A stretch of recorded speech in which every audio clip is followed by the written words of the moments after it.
하나님의 말씀은 맛있습니다. 하나님의 말씀은 즐겁습니다. 하나님의 말씀은 생명과 행복을 줍니다. 500독 성경 통독 훈련 원장입니다.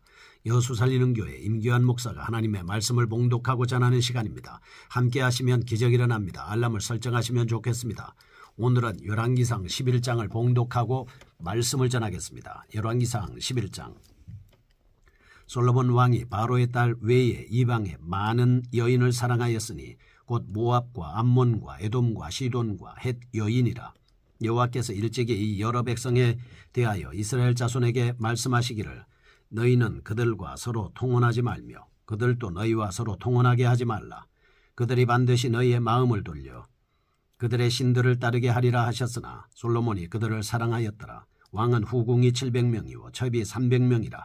그의 여인들이 왕의 마음을 돌아서게 하였더라. 솔로몬의 나이가 많을 때에 그의 여인들이 그의 마음을 돌려 다른 신들을 따르게 하였으므로 왕의 마음이 그의 아버지 다윗의 마음과 같이 아니하여 그의 하나님 여호와 앞에 온전하지 못하였으니 이는 시돈 사람의 여신 아스타롯을 따르고 암몬 사람의 가증한 밀곰을 따름이라. 솔로몬이 여호와의 눈앞에서 악을 행하여 그의 아버지 다윗이 여호와를 온전히 따름같이 따르지 아니하고 모압에 가증한 금오스를 위하여 예루살렘 앞산에 산당을 지었고 또 암몬 자손에 가증한 몰록을 위하여 그와 같이 하였으며 그가 또 그의 이방 여인들을 위하여 다 그와 같이 한지라.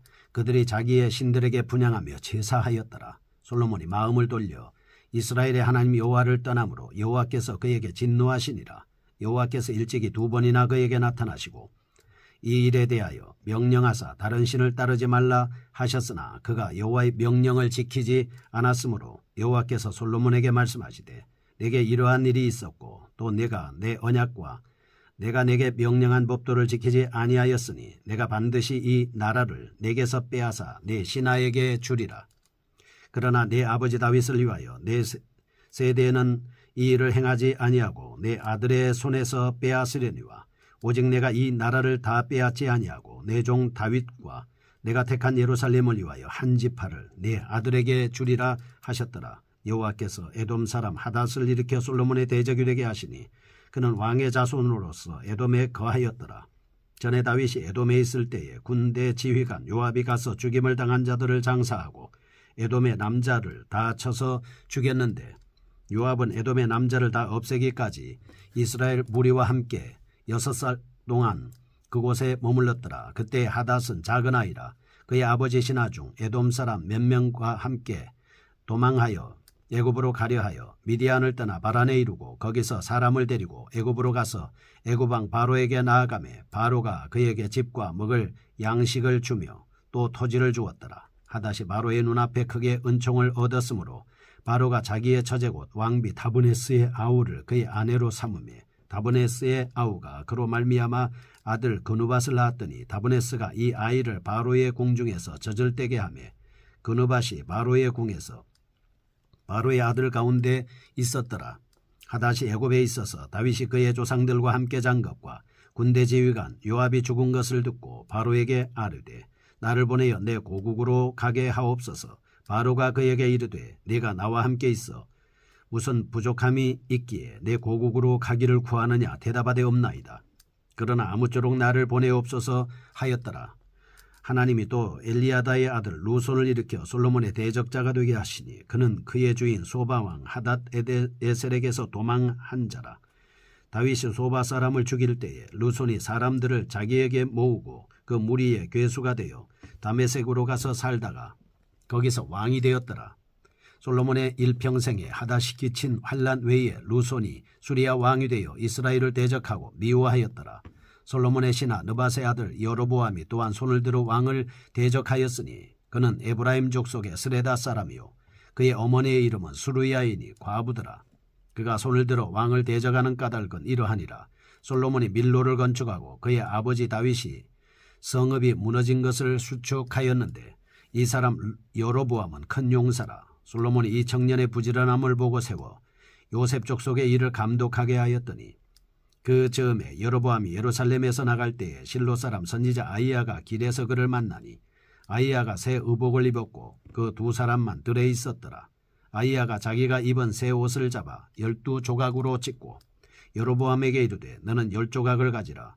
이스라엘의 하나님 여호와의 말씀이 내가 이 나라를 솔로몬의 손에서 찢어 빼앗아 10지파를 내게 주고 오직 내 종 다윗을 위하고 이스라엘 모든 지파 중에서 택한 성읍 예루살렘을 위하여 한 지파를 솔로몬에게 주리니 이는 그들이 나를 버리고 시돈 사람의 여신 아스다롯과 모압의 신 그모스와 암몬 자손의 신 밀곰을 경배하며 그의 아버지 다윗이 행함같이 아니하여 내 길로 행하지 아니하며 나 보기에 정직한 일과 내 법도와 내 율례를 행하지 아니함이니라.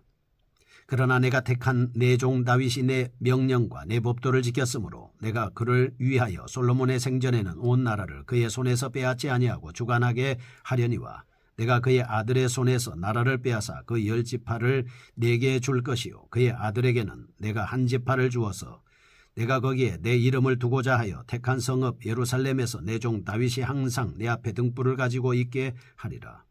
내가 너를 취하리니 너는 내 마음에 원하는 대로 다스려 이스라엘 위에 왕이 되되 내가 만일 내가 명령한 모든 일에 순종하고 내 길로 행하며 내 눈에 합당한 일을 하며 내 종 다윗이 행함같이 내 율례와 명령을 지키면 내가 너와 함께 있어 내가 다윗을 위하여 세운 것 같이 너를 위하여 견고한 집을 세우고 이스라엘을 내게 주리라. 내가 이로 말미암아 다윗의 자손을 괴롭게 할 것이나 영원히 하지는 아니하리라 하셨느니라 한지라. 이러므로 솔로몬이 여로보암을 죽이려 하며 여로보암이 일어나 애굽으로 도망하여 애굽 왕 시삭에게 이르러 솔로몬이 죽기까지 애굽에 있으니라. 솔로몬의 남은 사적과 그의 행한 모든 일과 그의 지혜는 솔로몬의 실록에 기록되지 아니하였느냐. 솔로몬이 예루살렘에서 온 이스라엘을 다스린 날수가 40년이라. 솔로몬이 그의 조상들과 함께 자매 그의 아버지 다윗의 성읍에 장사되고 그의 아들 르호보암이 대신하여 왕이 되니라. 아멘. 열왕기상 11장입니다. 솔로몬의 타락과 죽음에 대한 말씀을 볼 수가 있습니다. 1절에서 13절은 솔로몬의 호색과 우상숭배에 대한 말씀, 14절에서 25절은 사방에서 일어나는 솔로몬의 대적의 대적들, 그리고 26절에서 40절은 신복 여로보암의 반란, 41절에서 43절은 솔로몬의 최후에 대해서 기록을 하고 있습니다. 이와 같은 내용에서 볼 수 있듯이 솔로몬의 말년은 마치 안개에 쌓인 대가 좌초하여 금이 가는 모양입니다. 우상숭배로 타락한 솔로몬은 더 이상 평화롭고 번영된 이스라엘 왕국을 유지할 수 없었던 것입니다. 그러므로 솔로몬의 화려한 출발을 기억하는 독자는 본장이 보여주는 그의 말로에서 인간의 번영과 몰락이라는 주제를 다시금 생각하게 될 수밖에 없습니다. 더욱이 솔로몬의 몰락이 그의 신앙과 관련 기품을 생각할 때에 성도들에게 주는 교훈이 더욱 크다라고 하는 것을 볼 수 있습니다. 솔로몬의 신앙은 어느 곳에선가 굴곡을 그리며 하락하기 시작했습니다. 그런데 그 하락으로 접어드는 경계에서 우리는 솔로몬의 교만을 보게 되는 겁니다.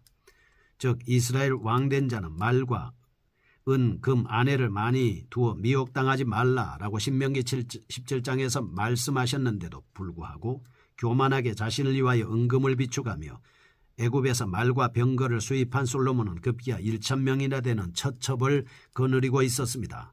4절에서 8절 그리고 이방 아내들이 궁중에 들여온 우상에 미혹되어 결국 우상숭배 죄에 빠지고 만 것입니다.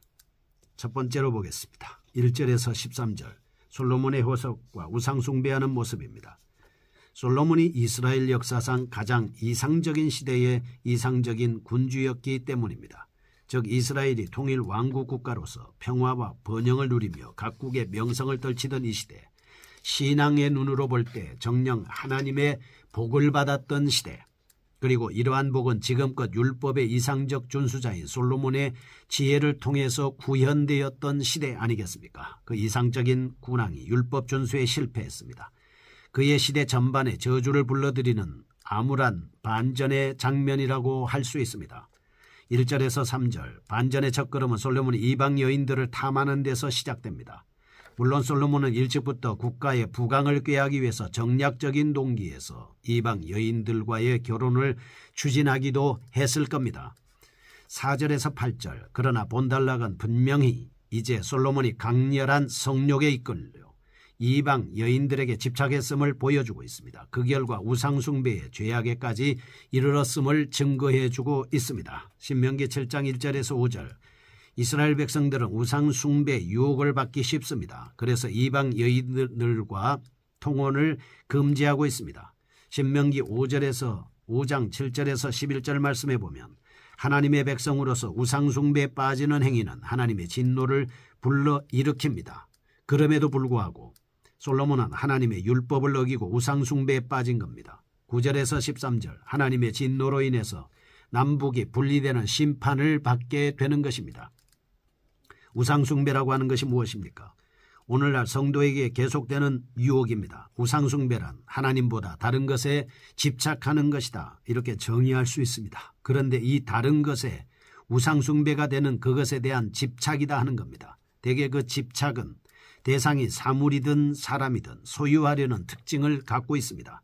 소유는 그 자체를 목적으로 삼아달라고 요구하는 우상적 속성이 있습니다. 현대사회가 보여주는 자본의 움직임이야말로 그 단적인 예다라고 하는 것을 알 수가 있습니다. 위로는 오늘 우리는 물질이 없이 세상을 살아갈 수는 없으나 지나친 소유관념은 문제거리다라고 하는 겁니다. 위로는 하나님 사람, 이웃사랑이라는 대명제를 쫓아 살아야 할 성도들조차도 재물을 움켜쥐고서 도무지 베푸는 삶을 살지 못하는 것이 한 예다라고 하는 것입니다. 이 세상 만물 모든 것은 하나님의 것입니다. 모든 것을 하나님께 온전히 돌려드려야 합니다. 물질은 하나님을 위해 사용해야 하는 것입니다. 하나님보다 그와 같은 것들을 더 사랑한다면 그것이 바로 우상숭배주의나 다를 바가 없다라고 하는 것이죠. 두 번째입니다. 솔로몬의 대적들입니다. 14절에서 25절, 1절에서 13절은 솔로몬 범죄에 대한 하나님의 심판이 구체적으로 열거되고 있습니다. 솔로몬의 우상숭배주의에 대한 심판, 9절에서 13절에 보면 아들대로 미루어지고 있습니다. 그런데 본달락에서 여기저기에서 솔로몬의 대적들이 일어납니다. 14절에서 22절은 에돔인 하닷, 23절에서 25절은 아람인 르손 등이 일어나 솔로몬을 대적하고 나선 것입니다.